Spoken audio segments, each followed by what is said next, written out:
I look forward to introducing you to my next podcaster. We're right on time. Next podcaster, Carolin Hauser. Hello, thanks for having me. Carolin Hauser, it's so awesome to see you. I'm here with Alexandra. She's got a big smile on her face as she sees you on screen. Awesome. Carolin is a friend of ours. So Carolin is someone who's been in deep conversations with Alexandra and I over time. And I've really gotten to know quite a bit about what Carolin's up to in the world. And she's up to some very, very important things in the world of passion, in the world of human relationships, in the world of creating love between people, like actually bringing love out where maybe we didn't know we were missing it. Or maybe really redefining and transforming the whole definition of what love is and how to make love last. So it was, I think Carolin was a little bit of a late add-on into the course, a couple of weeks in before Carolin actually started and got started at her own pace, which is no surprise really for Carolin Hauser. Carolin walks through this world at her own pace and brings, it's a great thing, like who you get to be. I think people see you now and could say, oh yeah, I could see how that would be. The opportunity to give Carolin access to her true voice, which was already amplified pretty large when we met, was really an honor for me as well, a deep privilege. And it has been a growth and development course over the last 13 weeks to have Carolin really step into who she is and to bring this true voice forward into a world that could not be more ready for what Carolin Hauser has to offer us. So please give me the opportunity to introduce you to my good friend and another mentor mentor, I'd say, for the most part, Carolin Hauser. Carolin, thanks for being at the TVP Summit. Thank you so much for having me. Yeah, it's great to be here. Carolin, tell us a little bit about who you are, what was going on with you when you took on this course. Let's start with that, but we can go back before that. Give us a little history about who you are and how you got to be who you got to be. Yeah, so just like really briefly, my story is that, and it might be a little out there, but I remember being up in heaven on the heavenly meadows and just living my life peacefully, and God coming along, or spirit coming along and saying, hey, there's trouble down on earth and we need people, in my hand just automatically going up without me even thinking about it. And that got me a free ticket to come down onto the earth. And when you raise your hand to come and help men, and God said the problem that's happening on, one of the problems that's happening on earth is men and women just cannot get along. And so I raised my hand because I really wanted to help humanity love each other. And when you raise your hand for that kind of task, it would make sense that you would be thrown in all kinds of relationship problems, So my own history with relationships and track record has been very tumultuous, let's put it that way. But it's also led to me just not giving up on believing that there has to be a different way. And then 5 years ago, stumbling upon what I think is the solution. And we'll probably talk about more about that, what that is. So my turning point really came 5 years ago. And then 3 years ago, I really stepped out into making this really my business and so forth. And so when I came to TVP, I already had my business in this niche and so forth. And I had been working on building my YouTube channel for the last year and was kind of like really committed to just sticking to YouTube, but also very intrigued by podcasting. And I knew that I needed to have a podcast. And I was also very intrigued by the group that Fred put together and Sean also held space for. So I was very torn, to say the least, and also very pressed for time because I really wanted to keep my commitment to my YouTube stuff, or the commitment that I had made with that mentor. So it's been a really good journey. I kind of had held the vision that I would really be able somehow launch my podcast in March, and that's happening. So I'm super thrilled. I might not have been on all the sessions and so forth, but I feel like I've been able to keep up and get what I needed so that I can really launch in a really good way and have the resources, with moving forward with Sean and Sean's support. So yeah. Awesome. That's great. So let's go ahead and dig in a little bit. This idea, if you came down from another planet or from the resource, from the source, so you raise your hand and then you had to be careful what you ask for kind of thing when you arrive on Earth, and you get yourself involved in a bunch of speckled relationships and there and here and everywhere with other people's relationships. And you get to be a relationship specialist at a very high level. So what is it that you're bringing forth? Do you care to share with us? Like, what is this thing? And first of all, Yes. let's get people up to speed with what the name of your podcast is.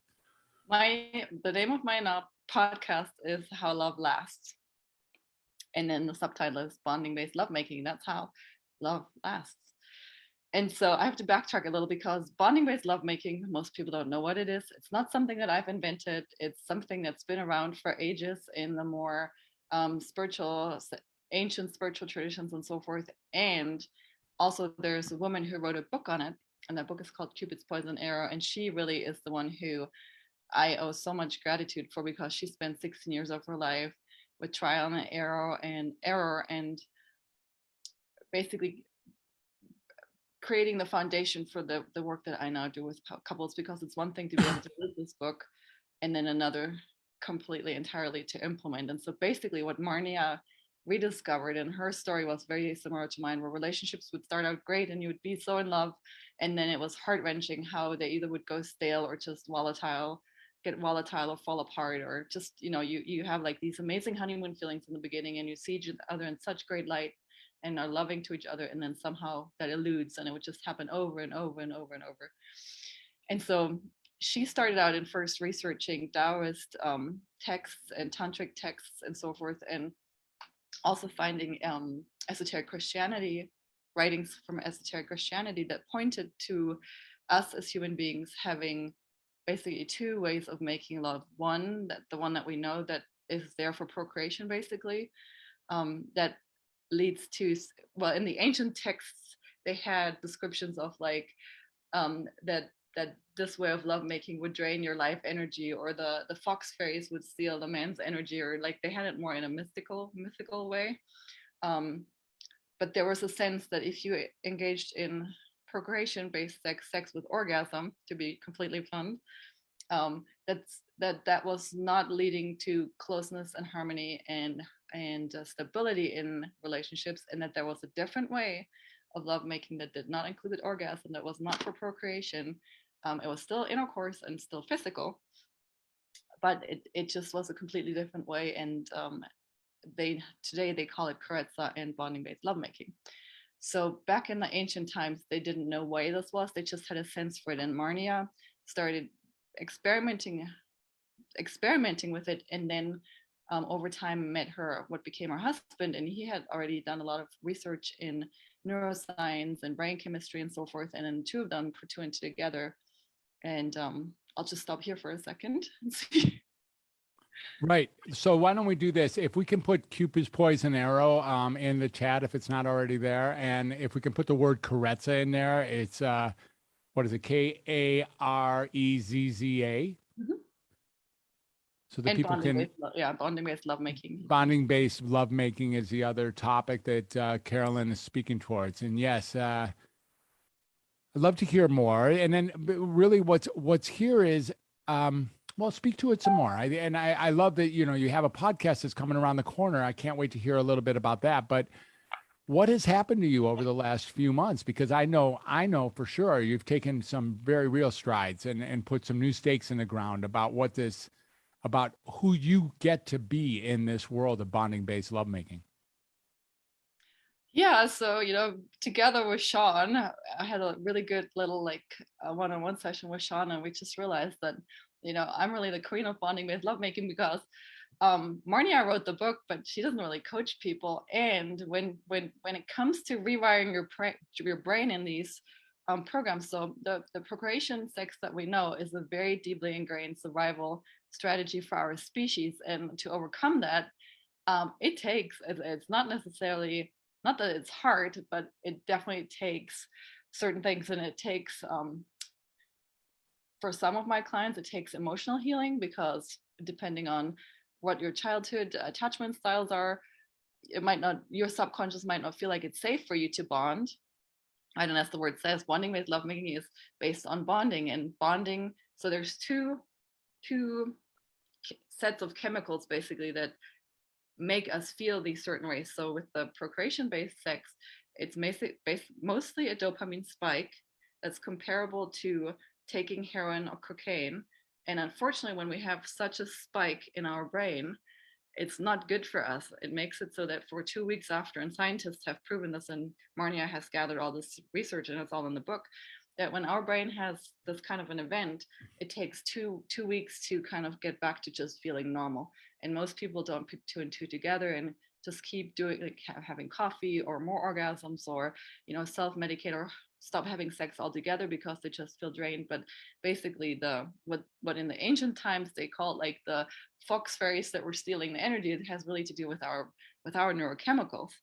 And so with the bonding based lovemaking, we have also a second program that's just as strong because it's also connected to our survival. It's the program that makes a caregiver bond to an infant, the mother bond to a child, or a father bond to a child, and it activates oxytocin.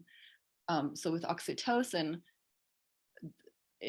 oxytocin creates a very steady, good feeling in us, and it has very, very many benefits on our health. It heals the nervous system, it heals the hormone system, addictions fall away. So there's just so many benefits. Like, I could talk here forever, but the bullet points are really, there's two pedals that we have.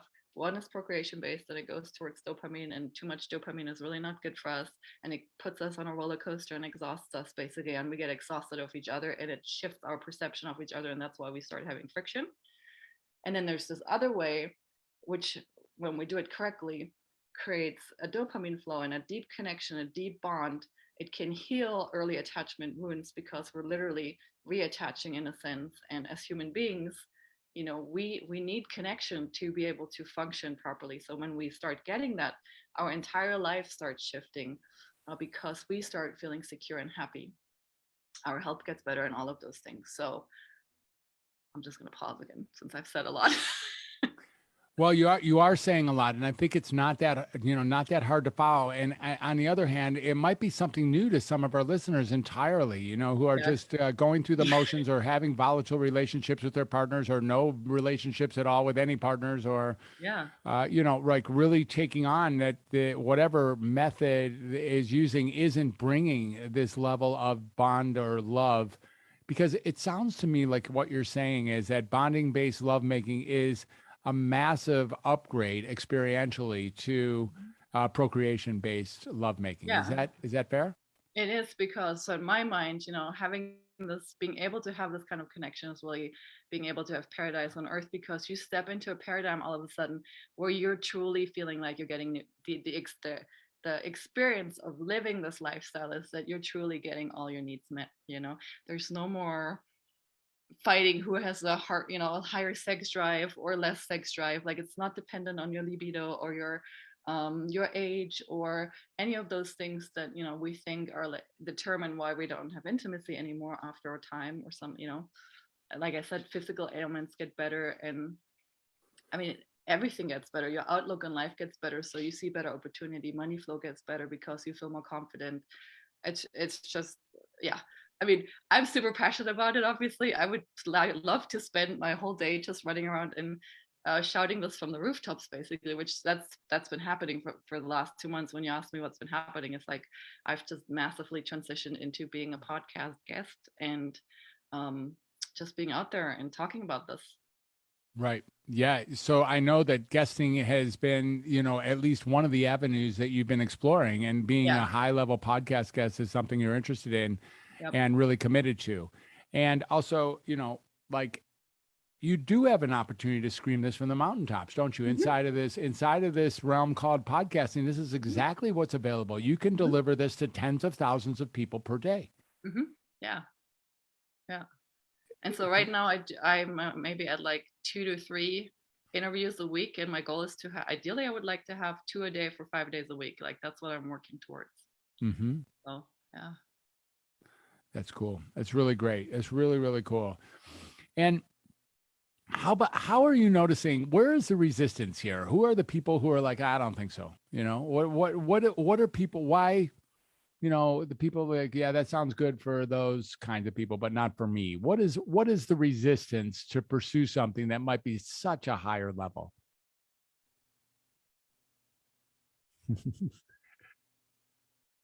What do you think? Is it familiarity? What do you think it is? Are you asking me or? Am I asking me or you, or is it Well, there's like people raising their hands, okay. I didn't see that. I didn't see that. What is the resistance? Does anyone raise their hand? Uh-huh. Leroy had raised his hand, but I can see up. And then I can't see the hands. Let's see. Oh, he raised his actual physical hand. Yeah, they're raising their physical hands to acknowledge what you're saying. They're not raising a digital hand to have a question. Oh, okay. Good enough. Yeah. So. But I think Leroy wants to say something. I don't know if you can unmute him. Go ahead. And generally it's almost like the telling a meat eater you should just eat vegan. It's kind of like, what? Like whole world upside down kind of a thing, Yeah. Leroy, good to see you. I just saw your name this morning in this book, which is my journal. I opened it up to page in the middle because of our last conversation a couple months ago, and there was your name all alone on a page. And I was like, I wonder what Leroy's up to. So it's super cool to see you here today. Thank you for being here. Thank you. Do you hear me okay? Yes. Okay. I'm a health and life coach. And one of the things I do every day is to get my central core up to 100. I get my energy strong. I'm going to be 90 in April, and I'm finding it's important to be strong every day. And when we talk about love, what I've found with clients, I ask them first, what are your negative experiences of love? And boy, it comes out. But by the way, 70% of the population is carrying anger, and only 20% of the population is really going strong to their life, which means that 80% their energy is going weak.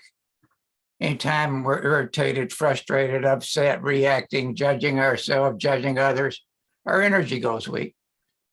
Any one of those times is small, but when you accumulate them over days, weeks, months, a lifetime, we get energy blocks and we say, ouch. And so then when you talk about lovemaking, I ask people, okay, what are your negative experiences of love? And what comes out is betrayal, upset, rejected, et cetera, et cetera. So I find, first of all, we have to get them neutral to that being the only love that they're ever going to get. That's a tough one. And we get them neutral to it not being the only love they're ever going to get. And then I ask them, what's your experiences of unconditional love? Huh? Right? Yeah. Let me back up a minute. In the New Testament, there's 3 Greek words for love. They're eros, philia, and agape. Eros is self-love. Philia is friendship love. And agape is unconditional love. So I ask people, what are your experiences of unconditional love? And I get, huh? So I say, well, do you have a dog? Well, yeah. Okay, what do you experience with your dog? Wow, security. Yeah, people bond with their animals, right? So that's the beautiful thing about the bonding base. When you get into that realm, you actually can start having an experience what the unconditional feels like, really. Yeah.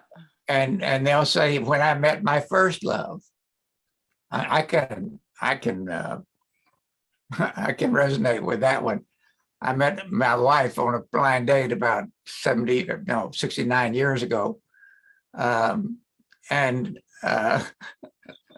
man, the feeling was amazing. It was just love and excitement and beauty, and oh man. So when I ask people, you know, and help them identify with that, with the unconditional love, then I say, let's check to see how filled your heart, your body is with this unconditional love. I'm going to check that for this group. By the way, as I said, the central core of this group right now is about 65%. So to start with getting the unconditional love, I'm going to ask everybody to briefly touch the top of your head, locate it in space. And I'm asking you to start rubbing up and down the base of your spine several times.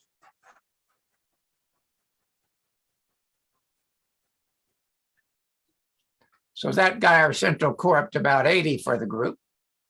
And if you just do this a couple minutes more, I think you'll find some shifting inside yourself. For instance, I'm noticing that several people are having better energy going all the way down to their feet right now. You notice that? And the central core of the group is now 80, 85, almost up to 90. Cool. See, this is where we need to be every day. You need to get your central core energy strong every day. And then when you start talking about it, unconditional love, man, that's the icing on the cake. Thank you. And so what we need to do is to remember and expand our experiences of unconditional love as part of our being in this world every day, to live more closely to what our true selves have us here for. Awesome. Thanks. Awesome, Leroy. Thank you so much, man. It's really good to see you. Who knew you'd be so power packed as a guest and just bringing the real truth about love right to us from a man who knows something about it. So thank you. Thank you. Thank Really you. fabulous. Yeah, so the beautiful thing about, having bonding-based lovemaking is a practice. People, I think people, when they get married, they think just by giving each other these vows, they create something sacred. And I believe that that's their intention, but then they find themselves in everyday life and it just keeps, evaporating. And so bonding-based lovemaking is really a practice that makes that union through the bonding and to the bonding-based lovemaking has a lot to do with giving, just being unconditionally giving and giving love in a physical form. And so it's a daily practice, and it's very much what Leroy said. It's a practice that a couple can do together to make sure that their energy is really high up. And I personally believe that Jesus and Mary Magdalene knew this, and some of these ancient texts, they point towards this. And I also believe that that's why they were able to perform miracles, and I believe that they performed the miracles together. So anyway, that's what I've got to say. That's great. Thank you. Again, I totally, it's just fascinating. It's fascinating that we can alter our pathway of what we think is normal, what we get used to. Familiarity doesn't mean optimal. Let's put it that way. They're not related to each other. Familiarity is familiarity. Optimal doesn't have to be the same. So. Yeah. Carolin, what a great conversation. Thank you for bringing forth something so raw, so real, so important, so strong, and the essence of what it is to be a human being. So thank you for being that. And then thank you for just getting out there into the earth as fast and as hard and as real as you're ready to. Good for you. Yeah, and for anybody who wants to dive deeper, I have all kinds of stuff on the website, and I'm guessing that you guys are going to share resources with people. Yeah, go ahead and say it out loud. You can put it in the chat. So I have a YouTube channel. It's just Carolin Hauser. It's Carolin Hauser. And then the same as my website, carolinhauser.com. When you go to my website, there's a free training on the 5 shifts that I feel people that want to live this different lifestyle, that's recommended to make. So that's there for you for free. And then Facebook is also a really good way to connect, just under my name. Awesome. Yeah. Yay. All right. Wow. Thanks again, Carolin. Beautiful. Thank you. Love you.